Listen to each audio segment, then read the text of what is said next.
Hello friends, this is our lecture number 8 from rotational dynamics. In last class we have to learn the two theorems, that is the parallel axis theorem and perpendicular axis theorem. Today we have to learn the very important term from the rotational dynamics, that is what the rolling motion. Okay, तर rolling motion मध्ये आपल्याला सगळ्यात अगोदर rolling motion काय आज हे learn करून घ्यायचे.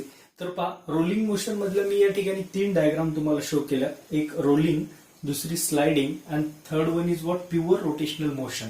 तर तुम्हाला या ठिकाणी सांगायचे की रोलिंग, स्लाइडिंग आणि प्युअर रोटेशनल मोशन मध्ये काय डिफरन्स आहे. तर रोलिंग ही कॉम्बिनेशन आहे. कशाचं कॉम्बिनेशन? स्लाइडिंग आणि रोटेशनल मोशनचं. आता कशा प्रकारे आहे हे तुम्हाला थोडं डिटेलमध्ये सांगतो, थोडं लक्ष द्या या ठिकाणी. जसं तुम्हाला या ठिकाणी या रोलिंग मध्ये दिसते की मी एका सर्कलमध्ये वेगवेगळे पॉइंट दाखवलेत, ए, बी आणि सी. तर हे जे ए, बी, सी जे पॉइंट्स आहेत, तर तुम्हाला तेच पॉइंट्स जसं मी हे रोल होत जाईल, तर रोल होत गेल्यानंतर हा बी पॉइंट काय झाला, खाली टच झाला.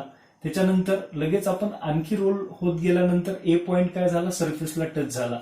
म्हणजे रोलिंग मोशन काय की point in contact keep changing. म्हणजे याचा अर्थ की बॉडी जी आहे तर ती बॉडी काय होत जाते, रोल डाऊन होत जाते. रोल डाऊन होत जात असताना त्या ठिकाणी हा सेंटर ऑफ मास जो आहे तो हा ट्रान्सलेटरी मोशननं, म्हणजे काय व्हायला, लिनियर मोशननं पुढे चाललाय. म्हणजे या ठिकाणाहून या ठिकाणी, आणि सोबत सोबत ती बॉडी काय होत चाललेली आहे, रोल होत चाललेली. रोल होत चाललेली म्हणजे काय, त्या ठिकाणी दोन आपण कन्सेप्ट सांगितल्या.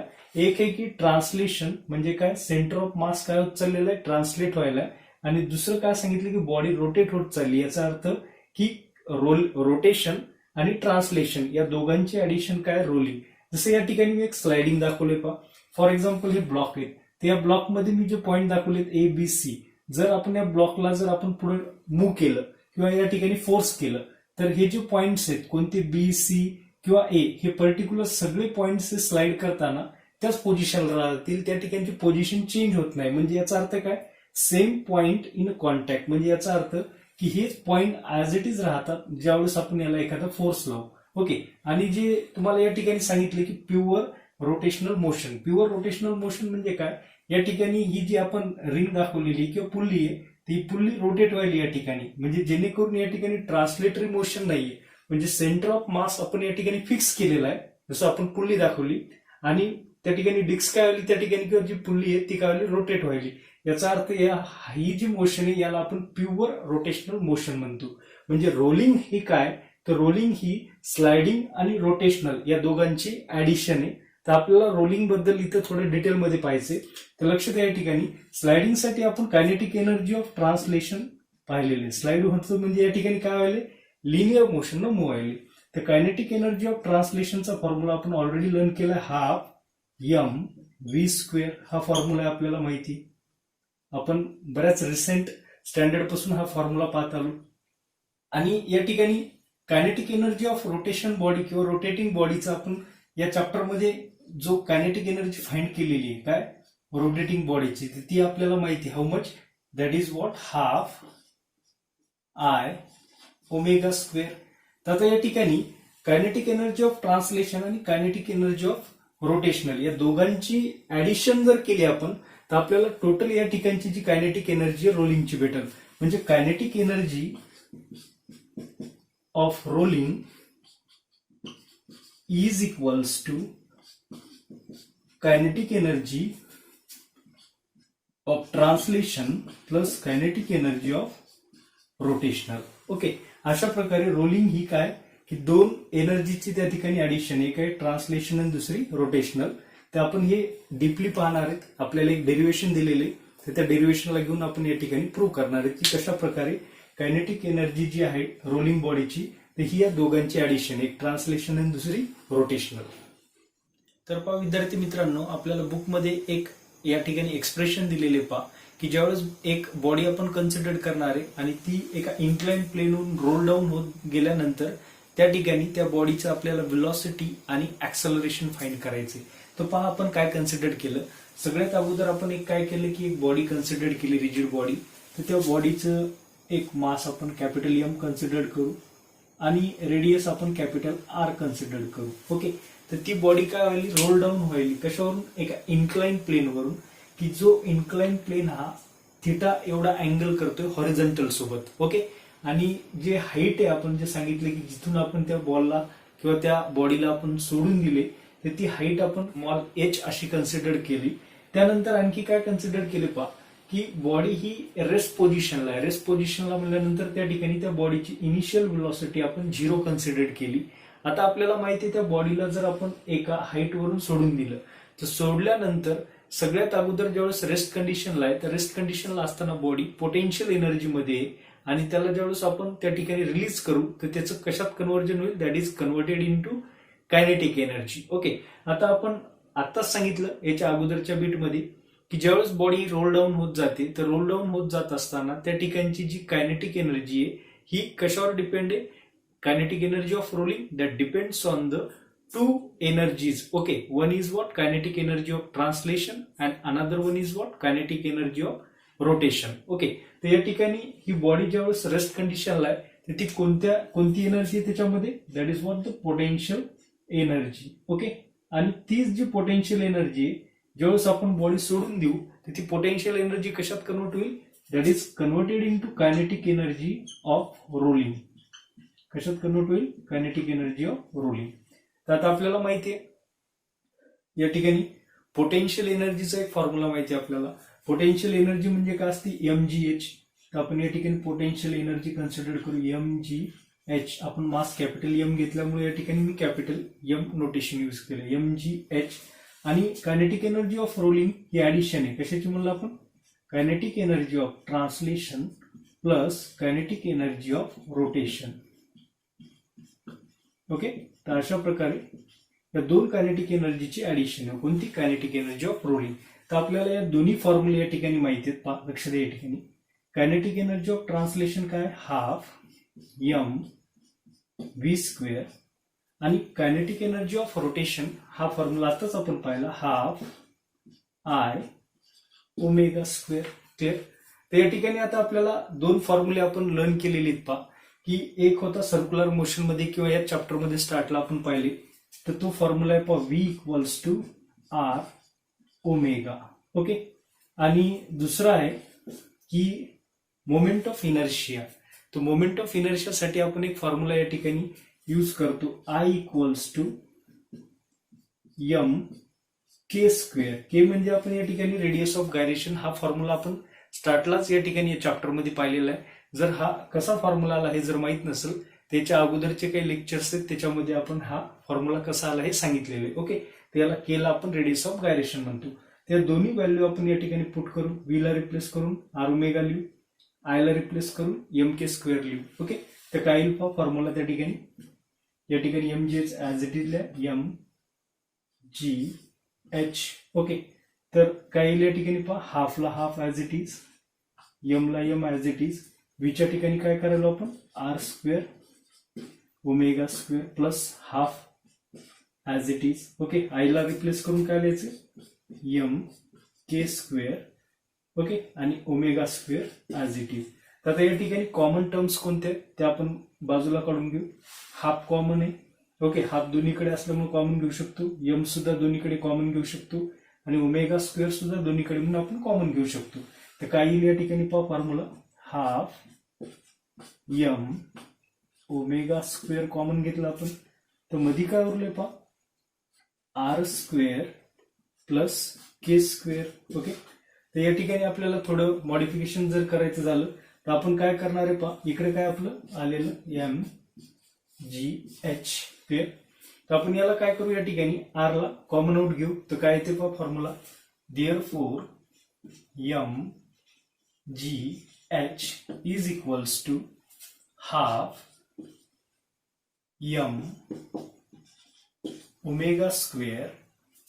आर स्क्वेअरला जर आपण बाहेर काढलं तर मध्ये काय उरल पहा, बाहेर काढलं म्हणजे इथं आर स्क्वेअर बाहेर गेल्यानंतर इथं काही नाही म्हणजे एक. ओके, प्लस के स्क्वेअर, आणि आर स्क्वेअर बाहेर काढल्यामुळे इथं आर स्क्वेअरनं काय करावं लागलं आपल्याला, डिवाइड करावं लागलं. ओके, तर आता आपल्याला या ठिकाणी पहा, जसं आता आपण इथं V equals to R omega formula लिहिता, सर्वांना या ठिकाणी सांगतो V equals to R omega हा जो फॉर्म्युला लिहिलेला आहे त्या ठिकाणी आर आणि ओमेगा आलं त्याला मी व्हेलॉसिटी या ठिकाणी लिहू शकतो. म्हणजे काय, हाच फॉर्म्युला आर आणि ओमेगाला रिप्लेस करून व्ही लिहू शकतो. त्या ठिकाणी मी आर ओमेगाला व्ही स्क्वेअर म्हणून लिहू शकतो, कारण ओमेगा स्क्वेअर आणि आर स्क्वेअर आहे. तर काय लिहिता येईल पहा, therefore M G H is equals to half M as it is R ओमेगाला आर ओमेगा स्क्वेअर आर स्क्वेअरला मी व्ही स्क्वेअर लिहू शकतो. Okay, 1 plus K square upon R square. Okay, तर या ठिकाणी आता आपल्याला व्ही फाइंड करायचे. व्ही फाइंड करण्यासाठी काय काय या ठिकाणी पा रिप्लेस होते किंवा या ठिकाणी कट होऊन जाते, ते आपण कट करू. M get cancel. ओके, आता आपल्याला व्ही स्क्वेअर काढायचं आहे. 2 ला इकडे पाठवा. Therefore 2 GH is equals to V square आणि हा bracket 1 plus K square upon R square. Okay, तर आपल्याला व्ही फाइंड करायचे म्हणून काय लिहू शकतो आपण पहा, V square equals to 2 GH upon हा ब्रॅकेट इकडं डिनॉमिनेटर मध्ये 1 plus K square upon R square. Okay, तर अशा प्रकारे आपलं व्ही स्क्वेअर आले. Therefore V is equals to, याला डायरेक्ट आपण कशात घेऊ, अंडर रूट मध्ये, under root of 2GH upon काय फॉर्म्युला आहे, 1 plus K square upon R square. Okay, तर अशा प्रकारे आपल्याला या ठिकाणी व्ही फाइंड होईल. तर हा व्ही आपण अशा प्रकारे या ठिकाणी फाइंड करू.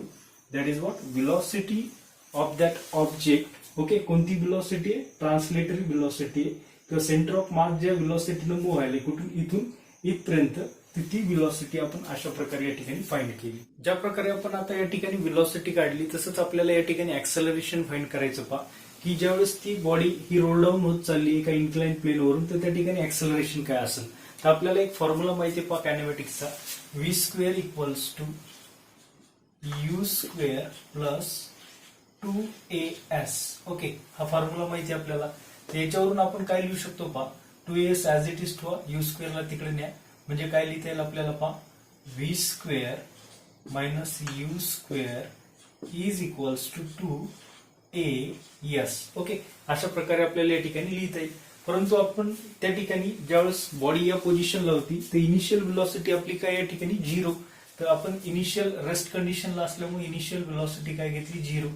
म्हणून हा फॉर्म्युला काय होईल या ठिकाणी, V square is equal to 2AS. Okay, आपण या ठिकाणी जॉमेट्री ऑफ फिगर वरून एस ची व्हॅल्यू फाइंड केली, तर कशा प्रकारे काढता येईल. आता आपल्याला या ठिकाणी माहिती आहे साइन थिटा जर आपण लिहिला, ओके, ट्रिग्नोमेट्रीनुसार जर साइन थिटा लिहिला, तर अपोजिट साइड म्हणजे काय, एच अपॉन हायपोटेनियस म्हणजे किती, एस. ओके, त्याच्यावरून जर आपल्याला एस सांगायचं झालं, therefore S is equal to what, sine थिटाला एस ला रिप्लेस करा, एस इकडे घेतला, S is equals to H upon sine theta.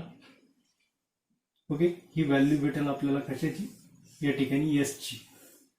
तर ती व्हॅल्यू आपण या ठिकाणी पुट करू शकतो.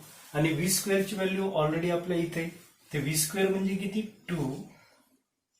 2GH upon how much, 1 plus K square upon R square. Okay, therefore लिहायचं, तर ही कशाची व्हॅल्यू आहे, व्ही स्क्वेअरची, इज इक्वल्स टू 2A काढायचं आपल्याला ऍक्सेलरेशन, आणि एस ची व्हॅल्यू या ठिकाणी सांगितली. आता S equal to H upon sine theta, तर काय लिहिणार आपण, H upon sine theta. Okay, तर आपल्याला ए फाइंड करायचा. ए फाइंड करण्यासाठी इथं 2 गेट कॅन्सल, त्याच्यानंतर एच गेट कॅन्सल, तर काय उरले पहा त्या ठिकाणी, therefore G upon 1 plus K square upon R square is equals to A into 1 upon sine theta. Okay, तर आपल्याला ए काढायचं, तर साइन थिटा इकडे पाठवा. Therefore acceleration of that rolling body A equals to sine theta इकडे पाठवा, काय होईल, G into sine theta upon हा ब्रॅकेट ऍज इट इज इथे लिहा, 1 plus K square upon R square. Okay, तर अशा प्रकारे आपल्याला या ठिकाणी काय भेटेल, ऍक्सेलरेशन फाइंड होईल, की हे काय या ठिकाणी त्या बॉडी ज्यावेळेस रोल डाऊन व्हायली रोलिंग सरफेसवरून, तर त्यावेळेस त्या बॉडीचं हे काय ऍक्सेलरेशन. तर हे ऍक्सलरेशन आणि ही व्हेलॉसिटी. तर अशा प्रकारे आपण हे दोन फॉर्म्युले या ठिकाणी काय केले, फाइंड केले. तर रोलिंग होत असताना बॉडीचे दोन्ही फॉर्म्युले आपण शो केले. तर एक्झाम मध्ये हे कधी कधी व्हेलॉसिटी पर्यंत विचारतील, तर कधी तुम्हाला ऍक्सलरेशन पर्यंत हे एक्झाम मध्ये येऊ शकते 3 मार्कासाठी. ओके. तर ज्यांना या ठिकाणी हे पूर्ण स्टेप्स घ्यायच्या तर त्यांनी या ठिकाणी स्क्रीनशॉट घेऊन टाकायची, म्हणजे जेणेकरून तुम्हाला ही स्टेप समजली असेल तर नंतर प्रॅक्टिस करताना लगेच्या लगे हे लिहून पाहता येईल. ओके. तर अशा प्रकारे आपण हे आज बीट पाहिलेले. पुढच्या क्लासमध्ये आता आपण जे कंटेंट राहिले असतील किंवा जे प्रॉब्लेम्स असतील तर ते आपण पाहू. ओके.